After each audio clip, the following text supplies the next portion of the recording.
Bonjour à tous, on se retrouve pour une nouvelle position de milieu de partie avec évidemment une combinaison. Alors celle-ci elle est difficile surtout aussi parce que le joueur avec les blancs n'a pas trouvé. Il a réussi à trouver la nulle avec les blancs, mais il n'a pas trouvé le gain. Pour l'instant, les noirs ont un pion d'avance, puisque dame, 2 fou, cavalier tour contre dame, fou, 2 cavaliers tour, mais 4 pions pour les noirs contre 3 chez les blancs. Le roi blanc comme le roi noir sont un peu faibles, même si la paire de fous défend plutôt bien les cases ici. Le cavalier et la dame sont quand même en attaque. Après, voilà, le roi noir il est quand même pas très bien, sur la 8e rangée notamment. On voit un petit problème, mais là aussi il y a un fou qui défend. Donc pour l'instant, est-ce qu'il y aurait des menaces? En tout cas, il y a des coups forcés, il y a des échecs. Il y en a deux. Il y en a un qui n'est pas extraordinaire, évidemment, puisqu'on met la dame en prise sans pouvoir récupérer quoi que ce soit. Par contre, l'autre échec est intéressant, étant donné que les noirs ont un petit peu de mal à bouger leur roi. Ils vont devoir redonner le fou par la suite. Donc, dame d8. Sachant que les noirs ne menacent rien pour l'instant, mais on va quand même regarder les coups forcés. Dame d8, tour prend d8, tour prend d8, les noirs sont obligés de jouer fou f8.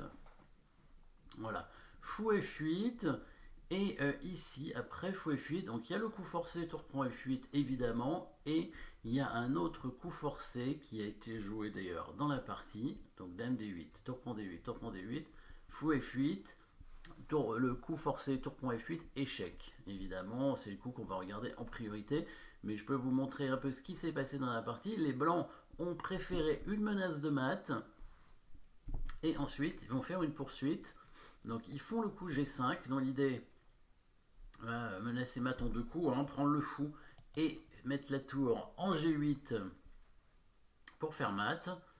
Les noirs ne peuvent pas vraiment... ils peuvent faire un échec, mais le fou va prendre, donc ça sert à rien. Donc pas d'échec intéressant. Le seul coup pour parer le mat, c'est mettre le roi en G7. Et là, les blancs font la poursuite comme ça. Cavalier 8, roi H8, cavalier F6. Voilà, répétition donc de position. Et donc partie nulle. Sauf que, évidemment, nous, on va faire mieux. Et oui, on fait toujours mieux. On essaye de le faire au mieux possible toujours. Donc après, évidemment, l'analyse c'est plus facile de voir qu'il y a des bons coups, des meilleurs coups à jouer. Mais les adeptes des coups forcés devraient arriver à trouver ces bons coups. Du coup, que se passe-t-il? Alors bon, c'est pas facile. Alors au premier coup, ça va, c'est facile. On fait échec, tout va bien. On prend le fou. Le roi vient là. Alors c'est là que ça se complique, évidemment, puisque le roi attaque à la fois le cavalier et la tour. Donc maintenant, si on défend le cavalier, on va perdre la tour. Et là, on va même pas faire nul, probablement. Et si on bouge la tour, on risque de perdre le cavalier.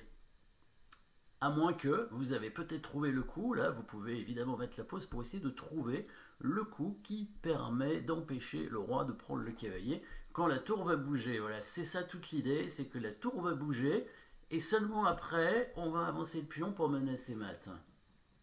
Et les noirs peuvent rien faire pendant ce temps. Pourquoi? Parce que toutes les cases sont contrôlées, il n'y a pas d'échec intéressant. Dès que le cavalier vient en F3 faire échec, le fou va prendre. Après, il y aura un seul échec avec la dame, ce sera ici. Le roi va se cacher en H2. La case en G4 est contrôlée par le cavalier, donc tout va bien. Ce qu'il faut, c'est trouver la case de la tour. En fait, c'est ce coup-là qu'il n'a pas vu, à mon avis. Il a dû voir, évidemment, tour point F8, G7, et il n'a pas vu la suite. Il a vu qu'il y avait la partie nulle, il s'est dit bon ça va, je fais nul et puis on n'en parle plus. Alors qu'ici, vous avez trouvé évidemment le coup de tour qui empêche le roi de prendre le cavalier. On met la tour en E8. Pourquoi la tour en E8? Parce qu'elle va bloquer les 2 cases ici du roi.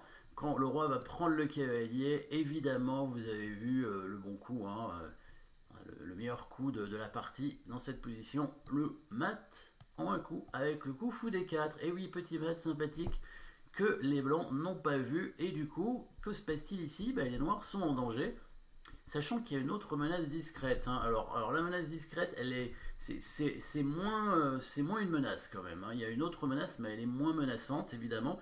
C'est, vous avez peut-être vu aussi, l'enfermement de la dame après tour E3. Après, c'est moins menaçant parce que les noirs vont pouvoir prendre la tour et le cavalier. Donc on aura quand même un pion de moins, donc c'est pas une vraie menace. La menace vraiment réelle, c'est le pion qui avance pour soutenir le cavalier avec la menace de mat en G8. Et ça, ce sera difficile à parer. Voilà, comme ça. Encore une fois, les échecs des noirs n'ont pas beaucoup d'intérêt. Avancer le pion en H6 ne sert à rien, parce qu'on fait quand même G5. Le roi, la case en H6 sert à rien, puisque après G5, il est tout de suite refoulé en G7. Alors, il y a une façon de défendre assez intéressante, en tout cas un piège que les noirs peuvent faire dans cette position. Alors, et il n'y a pas de coup, hein, sinon. Hein, les noirs ne peuvent pas faire d'échec, donc cavalier F3, on va prendre le cavalier. Dame prend, on joue G5, voilà, il n'y a pas d'échec, enfin si on a un, mais c'est tout, hein, ça va pas plus loin. Le roi en H2 pourrait même venir en G2, voilà. Et la menace de mat est pratiquement imparable. Hein. Du coup, les noirs sont malins et vont tenter un piège diabolique. Alors, le cavalier, d'abord, va venir en C6. Donc ça, déjà, c'est un peu bizarre, on ne sait pas trop pourquoi il vient là. En fait, l'idée, c'est de venir en E7 pour contrôler la case en G8. Donc là, on ne peut pas faire G5 à cause du coup cavalier E7. Voilà. Et là, on perd du temps. Enfin, on peut prendre le cavalier et revenir. Je ne sais pas si on a le temps de faire ça. C'est possible, mais bon, ça commence à être un peu long. Hein, mais c'est possible qu'on ait le temps de le faire. Après, dans ce cas-là, les noirs pourraient réussir à faire leur coup. Hein. C'est-à-dire, ils pourraient faire H6 et vous verrez ce qui va se passer après. Du coup, on fait pas G5 ici, on va tout simplement prendre le cavalier. Bah, il est gratuit, hein, on va le prendre. Hein. Allez hop, on le mange. Et alors ici, bah, il y a toujours la même menace, hein, la menace de jouer G5 avec le mat en G8. Les noirs font H6. Et là, c'est ça le piège incroyable. C'est qu'ici, bien évidemment, et oui, il ne faut pas jouer G5. Et pourquoi il ne faut pas jouer G5? Que se passe-t-il si on joue G5? Donc là, on se dit, bah oui, les menaces de mat, il ne peut pas la parer, hein, il n'y a rien à faire. Hein. Donc il prend, on reprend, voilà, tranquille. Et là, c'est fini. Mais non, c'est pas fini. Il y a toujours un piège. Et oui, il faut faire attention à ça. Peut-être vous l'avez vu. Si, bon, on peut tourner l'échiquier si vous voulez, hein, pour trouver avec les noirs. Allez, on va exceptionnellement tourner l'échiquier ici pour essayer de trouver avec les noirs la bonne suite. Et vous avez peut-être remarqué, effectivement, hein, le roi noir n'a pas de case. Tous les pions noirs sont bloqués. Il n'y a plus qu'à donner les deux pièces. Et évidemment, il faut les donner dans l'ordre. Il faut d'abord donner la pièce la moins forte et ensuite la pièce la plus forte. Donc, on commence par le cavalier. Échec en F3. Bon, là, oui, il a pris tout de suite. Hein. Il n'a pas le choix de toute façon. Hein. Obligé de prendre. Et là, on donne la dame. Et voilà. Et au prochain coup, c'est patte. Et oui, le piège diabolique que les noirs auraient pu faire dans ces cas-là. Mais les blancs sont malins, évidemment. Les blancs sont malins. Et on reprend les blancs, du coup. Quand il fait H6, eh ben, on ne joue pas G5 cette fois. On va gagner autrement. Et oui, on gagne de l'autre façon. L'autre menace qui était créée aussi tout à l'heure, mais qui était moins forte. Mais maintenant que les noirs ont donné leur cavalier, ils n'avaient pas le choix. Hein. Ils étaient obligés de donner leur cavalier, sinon il ne pouvait pas y avoir patte. Maintenant que les noirs ont donné leur cavalier, et ben maintenant on va trouver l'enfermement de dame avec le couteau E3. Et oui, et la dame est perdue. Elle a plus de cases et les blancs restent avec une pièce d'avance. Hein. Il peut faire échec avec son cavalier, on prend le cavalier avec la tour et c'est pareil. Hein, la dame est quand même perdue. Hein, donc ça sert à rien de donner le cavalier hein, de toute façon. Autant prendre la tour et tenter une finale sans espoir comme ça avec un cavalier contre deux fous. Hein.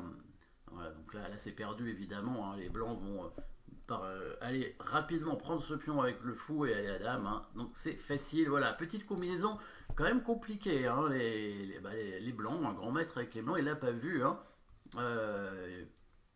Donc ici il a voulu faire une poursuite tout simplement, alors que il y avait une possibilité de mat avec le cavalier et la tour, hein, et les noirs